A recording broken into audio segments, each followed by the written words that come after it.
Hello everyone, welcome to the first of the Becoming Octopus meditations. So I hope you found yourself somewhere comfortable and still, where you won't be interrupted. So either experience the video streaming with its visuals and soundscape, and maybe then slip your eyes closed and listen again. Or just do one or the other. So, breathing in and sighing any tension held out. Breathing in your connection to all material and immaterial life.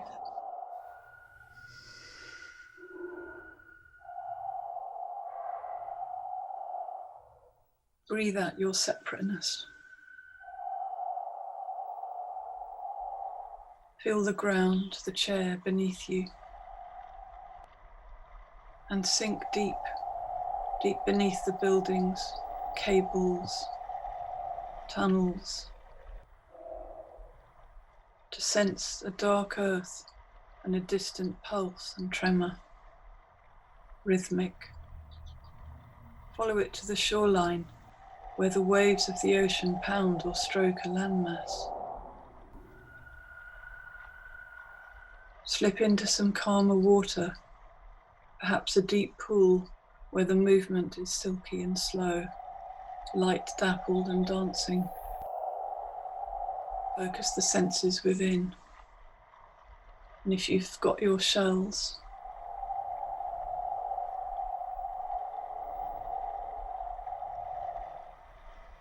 follow the blood flow, deep tracing, and the vibrating pulses of the heart.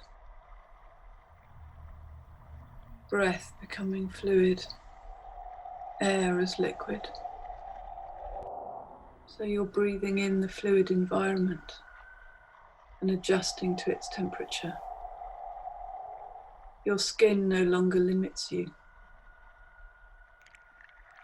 and the ocean is inside you, moving through you in blood and tidal rhythm.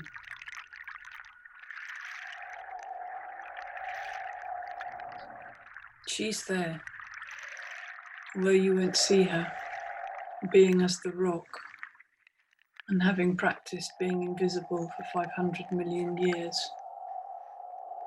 Your depleted imagination and distracted attention span also keeps her invisible. She's barely possible. Slip into the cold. Breathe it in. Breathe it out. And gradually your insides adjust, becoming cold until the skin is just a coating, inside and outside the same temperature, dissolving any recognition of your boundaries.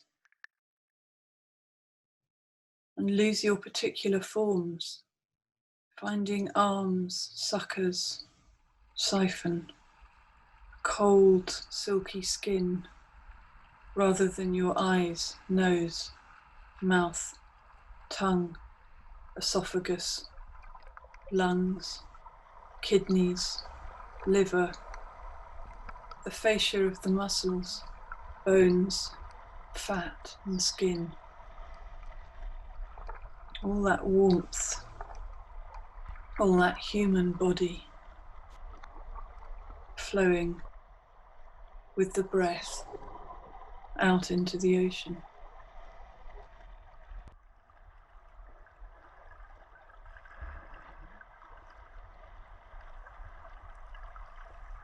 Sensing through chemicals, pressure, and 8 arms that deliver 360-degree touch.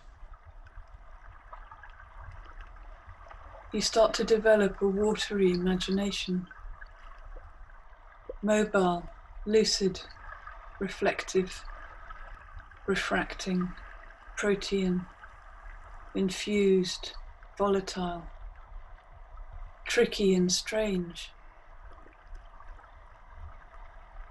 There are bursts of vision, blurred, and ripples, and sudden precision.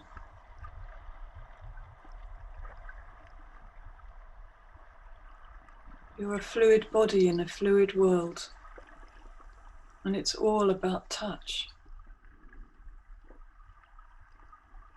You've let go of your vision-led human perspective.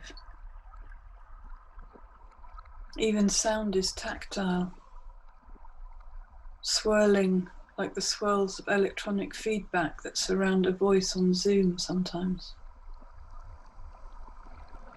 7 of your 9 brains are chilled out, the body settled under a rock crevice, spread out, imprinted on by the rock textures.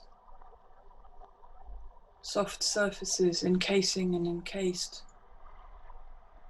There's so many ways now in which you have no sense of individuated being. 2 of your arms unfurl tips in the water, coiling gently in the drag and flow. Somewhere, registered in the expanded consciousness, is a tiny rockfish nibbling on a tiny tip of a sucker.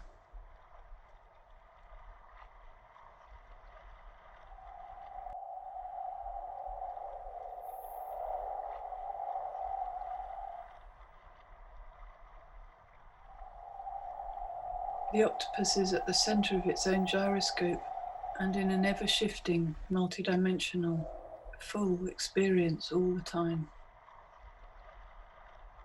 The awareness is so expanded that the first impression is that there is no subject. The octopus is not even the center of the awareness. There's no space at first, just a quantum awareness, no beginning or end to my body, and an immensity of detail that cannot be assimilated all at once. Spatial awareness is overwhelmingly tactile, almost a body shock to human senses. You're expanded and fluid in a way that's very intense for a human embodied consciousness to inhabit. There's almost a flash of agoraphobia, heart panic. It's hard to breathe in the sudden expansion into vastness.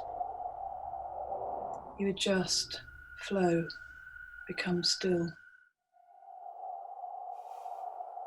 The octopus drops into resonance with whatever it's in contact with, dropping into the exact frequency of a thing, sort of quantum pattern recognition. There's no sense of a separate state, and states of matter that involve stillness, things like a rock. You're suffused with a sense of desiring to become completely still, resting in a deep, non-organic time.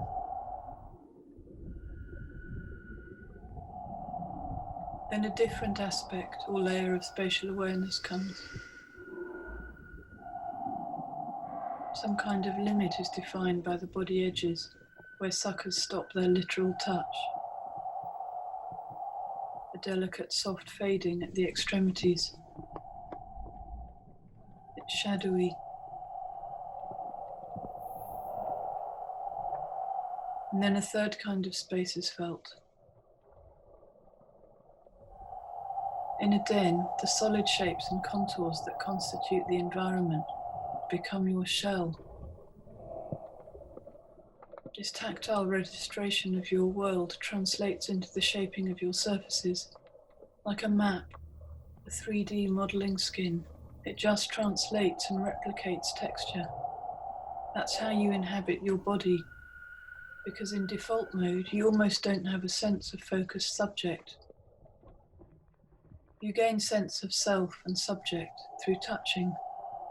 All of you touches through suckers and a skin that processes and reflects color frequencies. Subjectivity is in the touching, and you become the texture and shape of the thing being touched as you move.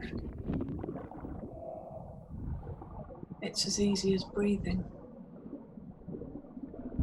And just as the den contours become your shell, You match and become the rock or sand, and their mesh becomes your outer skin.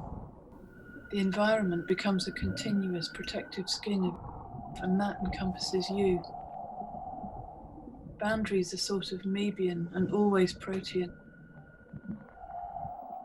So from a human point of view, we're thinking about what an expansive and multidimensional experience might be. If you had other kinds of senses, there are other things and ways you would know. The world is endlessly relational, and our body is our medium for connecting in it.